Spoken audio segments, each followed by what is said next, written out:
Hello, I'm Mark Negrini. I'm a professor at West Virginia University where I teach auditing and forensic accounting, and I'm also the author of Forensic Analytics and Benfords Law, amongst others. Let's talk about Benford's Law today. Frank Benford was a physicist in the 1920s. He noticed that the first few pages of his logarithm tables were more worn than the last few pages. He concluded that he was looking up the logs of numbers with low first digits more often than he was looking up the logs of numbers with high first digits. Benford examined 20 lists of numbers with 20,000 records in total. His results showed that 30.6% of the numbers started with a 1 and 18.5% of the numbers started with a 2. This means that we have 49% of the numbers starting with a 1 or a 2, while the other 51% started with 3, 4, 5, 6, 7, 8, or 9.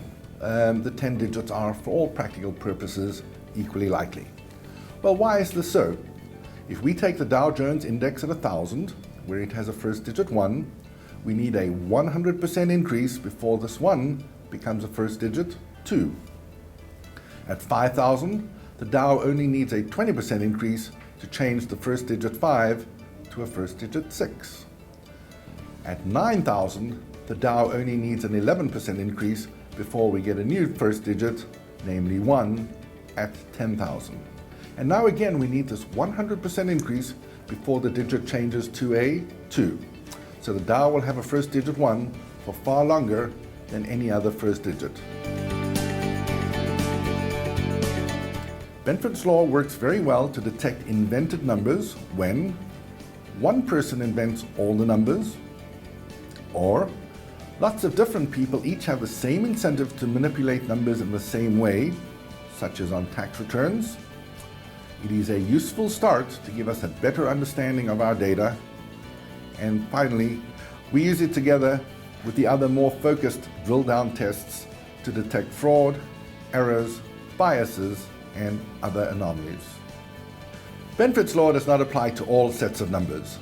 For it to apply to the numbers must reflect the size of some phenomenon. Big numbers must refer to big things. There must be no built-in maximum or minimum values. And for example, tax returns have minimum or maximum amounts in various places. The numbers must also not be labels, such as highway numbers, social security numbers, or flight numbers. For auditors, Benford's Law is a very useful high-level test of reasonableness. It can tell us whether there are abnormal duplications, and we can also use Benford's Law to compare this period's data against the previous period's data.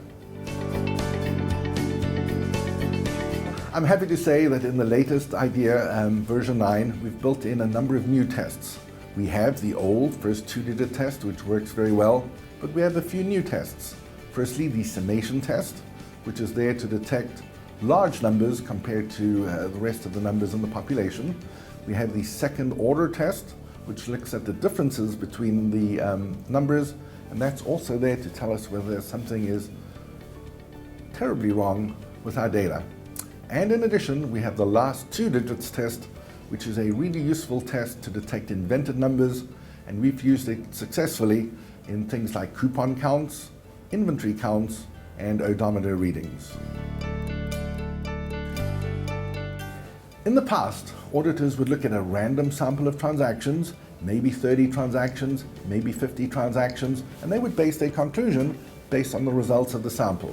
What data analytics allows us to do, together with IDEA, it allows auditors to look at the entire population, but not only that. What data analytics allows, it allows for us to look at the entire population very, very efficiently.